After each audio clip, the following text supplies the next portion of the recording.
What's up, K2S Combat fans? I'm your host, Geena Lucille, and joining me tonight is $100,000 lightweight contender, Shlomo Boyd. Shlomo, thank you so much for joining with me tonight. Thank I know you. you're a very busy businessman and very active fighter, so throw us into a day in the life of Shlomo Boyd. Okay. I don't do too much, but I would say I'm busy. During the week, it's mostly training. I get up early. I wake up between 4 and 6, and I get to the gym. So what I'll do jujitsu Tuesday, Thursday at 7 a.m. And then a couple days a week, I'll do the 9:30 a.m. pro practice. And then within that morning time, probably around 6 to 9 o'clock, I'll work out or train by myself or maybe get somebody to train me. And then after that, I'm a wrestling coach, so I coach wrestling from was it 2:30 to 5, and then between those times, I'm also a locksmith, so I'll go open some cars or some house doors, have some fun. Man, you're busy, hmm really busy. And then on top of that, I mean, so you started fighting back in 2020, and are you sitting? You're sitting. What's your record right now? My actual record or my record? What's your um, record? I want to know. I want to know. Like, we're gonna talk about all this I'm stuff because, six like, and three. I'm six and you're you're 6-3. Yeah, Mhm. Like yeah, fights that have actually happened. That's how it's went. yeah, yeah. 6-3. And I mean, there's no reason why. Because, well, that's the other thing is with K2S Combat. A lot like when we post stuff, we're posting your whole record because it's those are all fights. It doesn't matter if you're an amateur or a pro, you know. I mean, there's still fights that you fought in the cage. Mm, So it's definitely. yeah, it's nice as a pro to like, wash the slate clean because as an amateur, you need to learn and make hmm mistakes and grow and take losses and stuff.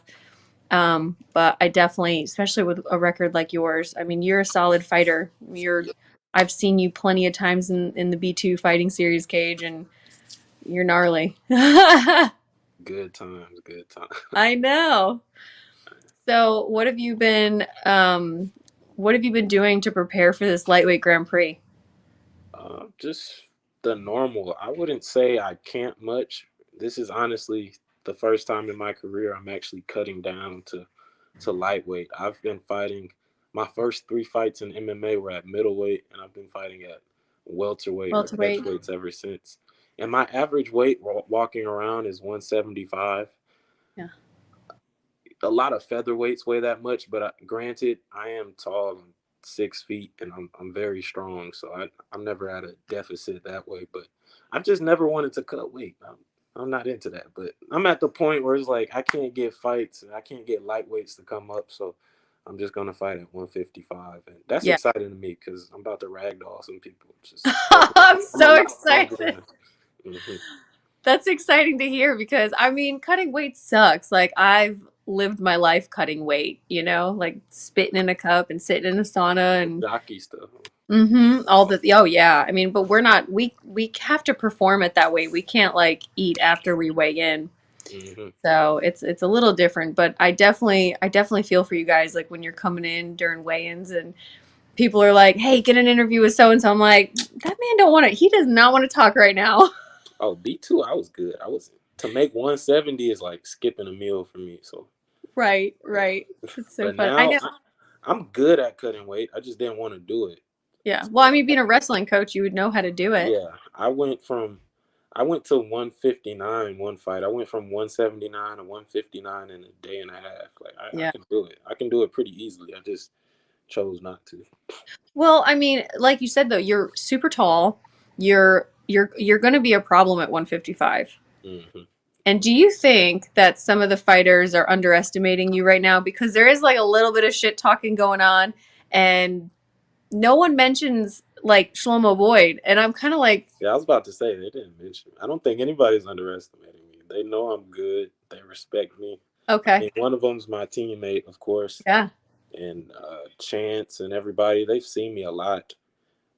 I've had, strange career record wise. I had that fight in Tennessee. It wasn't even Mhm. 30 seconds. I got a cut on my eyelid. over here, and they stopped the fight, and that was a gimme fight against Cisse. I mean, I was absolutely destroyed him.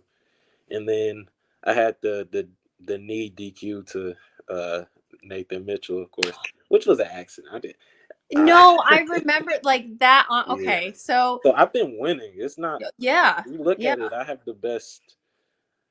I mean, they have long careers. All these people are in their 30s. They're great fighters, but like I'm a good fighter. I think they respect me. I always say I'm never at a skill deficit. I'm a great wrestler. I'm a great striker. Like I throw kicks. I'm really flexible. I don't know if people have noticed that. That's one of my things with not getting submitted. I'm very, very flexible in my hips. That's why I'm able to get up, and I'm strong and I'm fast. So I think they all respect me. It's no disrespect. It's all love. Yeah. Hmm. Well, I remember that knee because he was just touching the canvas Yeah. and you threw the knee. And it was one of those moments because you were winning that fight. It was your well, I can't I'm gonna say dominating. You were definitely dominating Oh, that he's fight and he when you guys came out, I mean he was upset about it. He really didn't even want to do his interview with me and we hmm kinda, we gave I'm you not. I'm not mad at him. no, Kind it's of part of the pulled it. It's sport. not even like I landed it hard. I wish they would have sent me that GoPro footage because even in the replays, it's kind of hard to see how exactly it landed, if it even Mm-hmm. did land. Because I was Yeah. just thinking knee and he slid down and it happened. So, I I mean, it's know. whatever. I know, and I like I remember watching it because as soon as you made contact, you were like, "Oh, like it's over," Yeah. And you guys worked so hard to get there, But it's okay. It's all right. It's I was like in a all things in the past. 4 fight.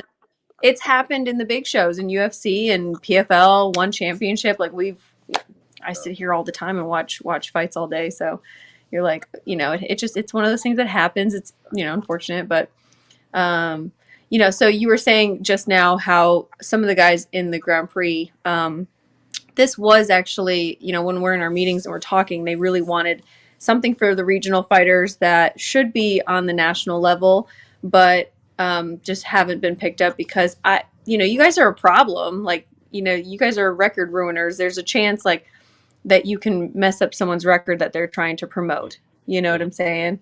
So we wanted to give those guys a chance, those record ruiners, a chance to come in and fight for some decent cash. So I think $100,000 is a good amount. But how do you feel fighting veterans like you said, like Nate Williams and Chance Beck? They've got like longer careers. Jeremiah Scott. Um, and even Sean Felton, your opponent, they've been doing this for quite a long time. You started MMA in 2020 and it's 2023 and you're fighting for $100,000. Yup. Yeah. Yup. I'm as old as the year. I was born in 2000, so I started like right before I turned 20. I think my first fight was at 19, and I'm about to turn 23. But yeah, they're all good fighters. Even MMA is not like boxing and how they'll fight a whole bunch of bums and get their record up. Hmm. It's hard to find a really easy fight. Even the people you think are going to be easy, they're still good fighters. And all these people are on that level, and they've taken hard fights. Like Chance Beck, he's fought hard people. Nate has fought a lot of hard people.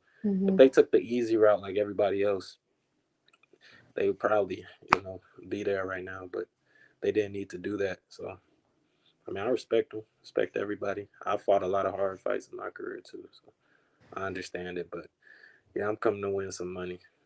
Coming to win some money. Yes, Mhm. sir. What do you think about the K2S promotion so far? I mean, they're really pumping out some content and they're taking care of their fighters in that sense. I love it. That's what they should be doing. People love the content, and we were speaking about this before. Promotions like this are the future of MMA. There's going to be a lot more competition. This is a sport where you're an individual. You do have a team, you do have trainers, you do have people who support you, but like boxers, they treat themselves like a business. So everything shouldn't be focused on just getting to one or three promotions. It should be about getting the best opportunities. And a promotion like this that's going to pay you and promote you and showcase you to your people. That's what you want. Yeah.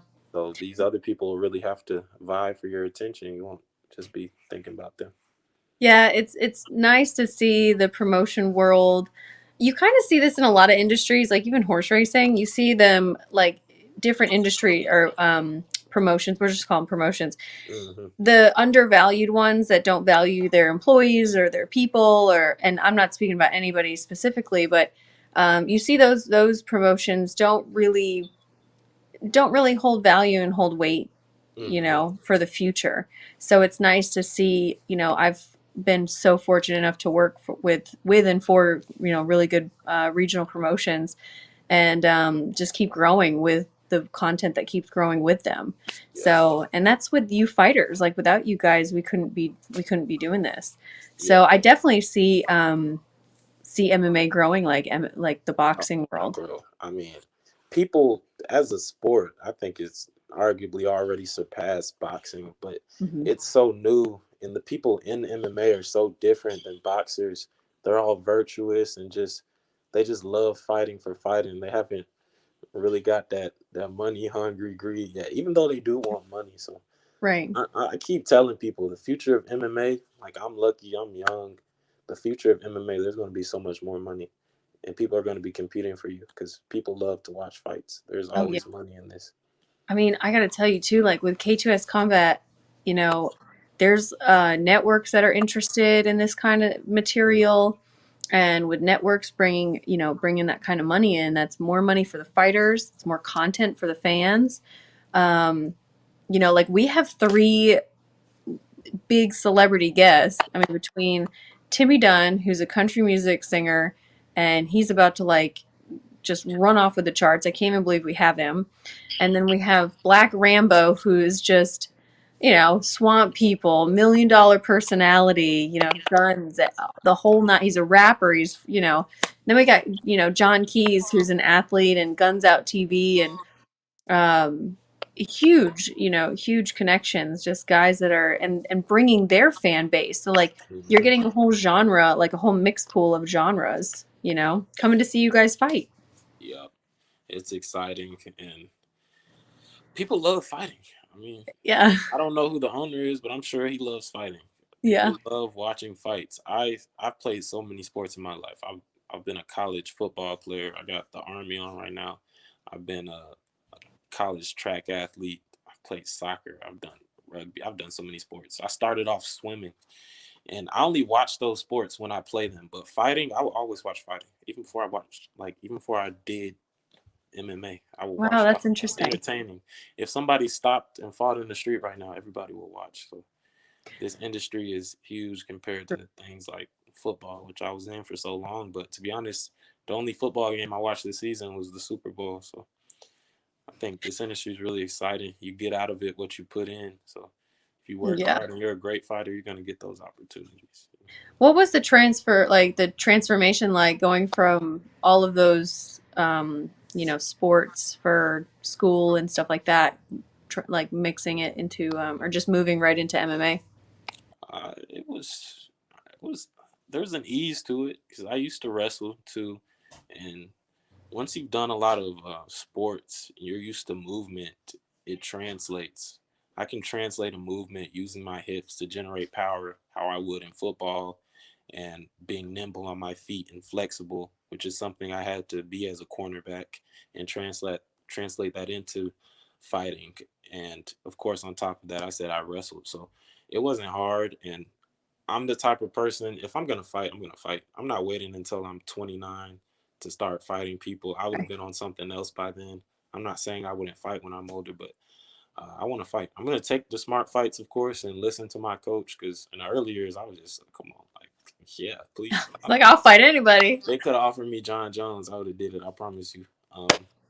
But Bring it on, John yeah, Jones. I, Bring it I on. I enjoy this. I'm never scared. I literally never been scared. I know I'm prepared. I believe in myself. So it's great. I love sports, and this is a lifestyle. Even if I wasn't fighting, I'd be working out in some way. But this is Yeah. an enjoyable way to do it. I love wrestling. I love striking. So it just fits my lifestyle. So you're from Atlanta, so I want to kind of just like throw it out to the fans out there that you're a hometown guy. Mm-hmm. You've lived in Atlanta your whole life though, right? Nah, No? I've been everywhere. I was born in Israel, and Okay. I lived in St. Louis from kindergarten to eighth grade. I came to Atlanta in high school, so I've been here. Oh, I've been here since 2015. It's been a while that's home though. That's pretty now. much home. Yeah, Yeah. yeah, yeah. It's definitely Do you home. have you been to the Gateway Center Arena? No, but I remember when they built it. Okay. They built it like it wasn't even a couple years ago. It's new. Yeah, it's pretty Where new. the G Yeah. League team plays, so I thought that was pretty cool. Yeah. When they What's up sent about that to that? me for the venue, I was really excited because it's a huge venue. Yep, I think Adrian Broner is about to have a fight over there. There's going to be a Hmm. big boxing match there, so Yes. definitely Yeah. exciting. I love the fan aspect of this, putting on a show. Like we have Cody Durden in our gym, and he always says how you rather fight in front of fans than at the apex, and I'm the same way. Like I would feed off of that. I want to fight in front of millions of people Yeah. rather than a few. I love that. Can like feel the just Exactly. feel it. Yeah. Smile on your face. So you're like, let's go. Yeah. Let's go. Hmm. Um, well, I have the belt. Oh, Do you want to see it? definitely. Okay. So, yes, the belt weighs like 14 pounds. Hmm. It's, it's heavy. All right. And you're like the first one to see it.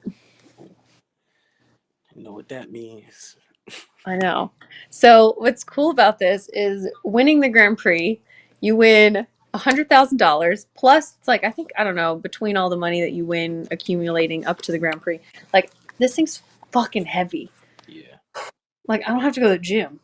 Just sit here and lift it. Isn't that cool though? It's like legit. It's Can't it's wait. huge. I was thinking I need a belt to You hang on. need a belt? Yeah. So Hey, I got one. most definitely, yeah. I'm coming to win. It's got gold in it. Like it's got real gold in it. It's a yeah. And so the owner too, he's like, when you guys defend this, he wants to put real diamonds, Hmm. you know. That's nice. Who's the owner? His name's well, it's down the barrel. It's one of the owners. The main Okay. owner is his name's David. Huge fan of fighting. David. I'm not. Yeah, that's what I was thinking. I was like a bunch of rich people who like fighting No. kind of into it. Yeah, they love fighting. Hmm. It's my mother. Oh, hi, mom. Yeah, I'm young. I'm young. Yeah, so it's like you win $100,000, this gorgeous belt, plus like what is it? I don't know. It's like 20. I don't know, 20,000. Yeah, 26,000 total in purse money. So it's 126,000.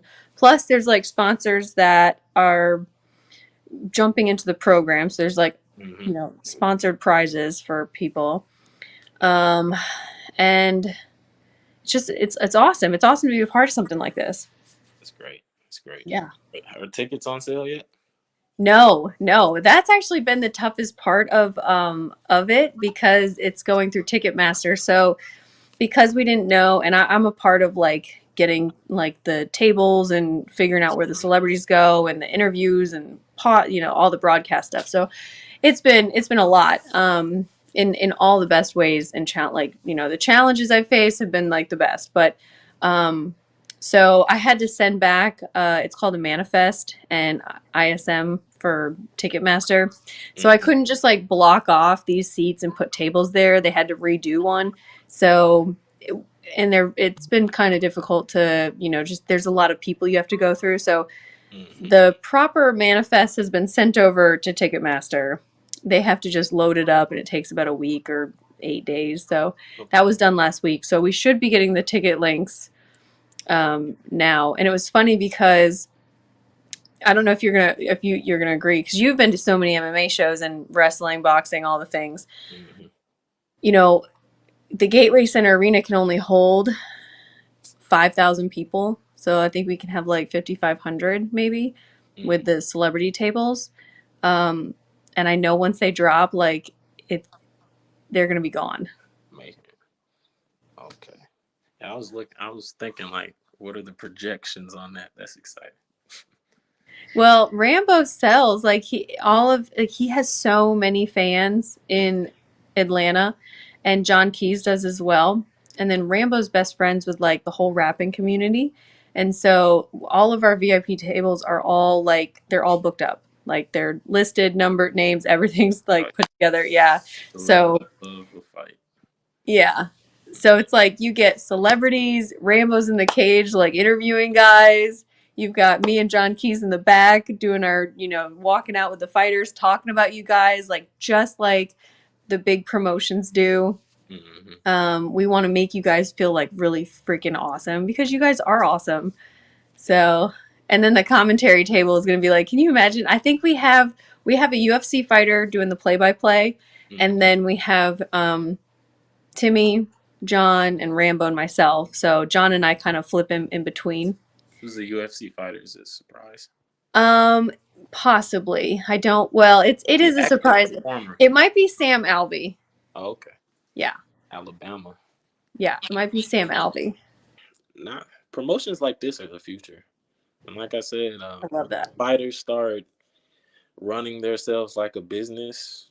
I was thinking, if a fight promotion came to the U.S.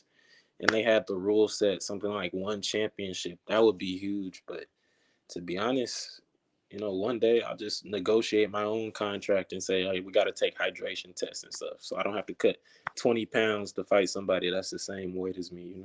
It's just silly. But Hmm. at this point, it's fine. I can do it. And Yeah. I'm bigger, so it's really a disadvantage to them. But it is what it is. And Hey, also, that's aren't what they, this sport's about. yep, aren't they signing people to multiple fight contracts? They are. How do those work? You'd have to get in touch with the promotion directly, but Hmm.